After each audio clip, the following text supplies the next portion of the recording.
आजची बातमी ऐकून काही लोकांना हसायला येऊ शकतं, पण विषय तितकाच गंभीर आहे। तेलंगणातील संगारेड्डी जिल्ह्यात एका 25 वर्षाच्या विवाहित महिलेने फक्त मुंग्यांच्या भीतीमुळे आत्महत्या केल्याची धक्कादायक घटना समोर आली।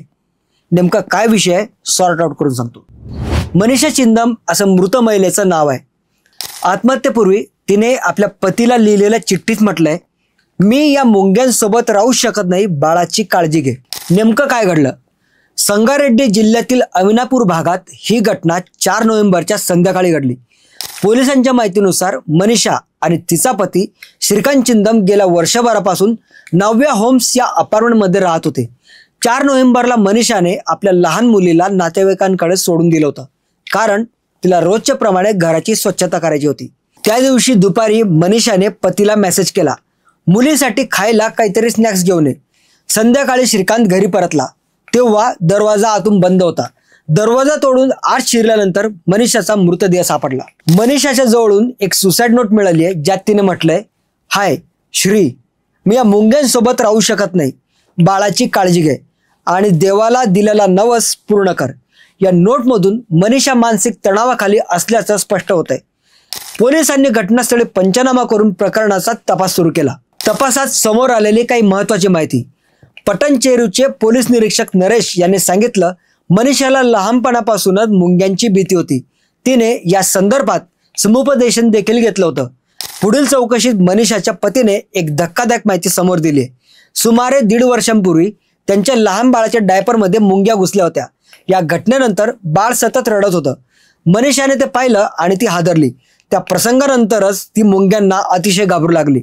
त्यानंतर तिच्या भीतीचं प्रमाण वाढत गेलं आणि शेवटी घरात, कपड्यांवर, अगदी स्वप्नातही तिला मुंग्याच दिसू लागल्या। पोलिसांच्या म्हणण्यानुसार ही भीती एवढी तीव्र झाली की तिने आत्महत्येसारखा टोकाचं पाऊल उचललं। मानसोपचार तज्ज्ञांच्या मते मुंग्यांची ही अतिशय भीती मायरमेकोफोबिया म्हणून ओळखली जाते।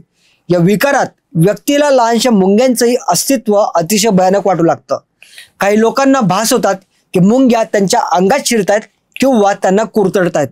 ही अवस्था अत्यंत त्रासदायक असते आणि योग्य थेरपीशिवाय नियंत्रणात येत नाही।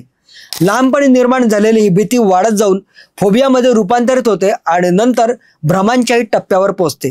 काही लोकांना तर असे वाटू लागते की पुनर्जन्माचे पापच मुंग्यांच्या रूपात त्यांच्यावर सूड उगवण्यासाठी आली आहेत।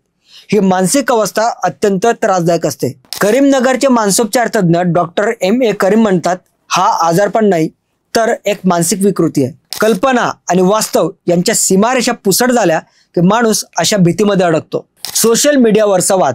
ही घटना उघड झाल्यानंतर सोशल मीडियावर एकच चर्चा सुरू झाली आहे। अनेकांनी एवढ्या क्षुल्लक कारणावरून कोणी जीव देता करावं असा प्रश्न विचारलाय, तर काहींनी यामागे काहीतरी वेगळं कारण असावं असं म्हटलंय। मात्र पोलीस तपास आणि पोस्टमॉर्टम रिपोर्ट नंतर आत्महत्येचं कारण फक्त आणि फक्त मुंग्यांची भीती असल्याचं स्पष्ट झालं। मानसोपचार तज्ज्ञांच्या मते अशा फोबियातून बाहेर पडण्यासाठी कॉग्निटिव्ह बिहेवियरल थेरपी म्हणजे CBT आणि एक्सपोजर थेरपी अत्यंत प्रभावशाली ठरते।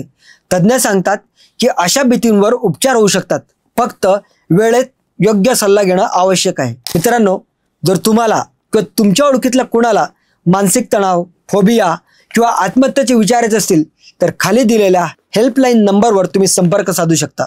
मित्रांनो, तुम्हाला आजचा एपिसोड माहितीपूर्ण वाटला असेल तर सॉर्ट आउट बाय लक्ष्मीकांत या चॅनलला सबस्क्राईब करा। Stay tuned for more updates. भेटूया लवकरच।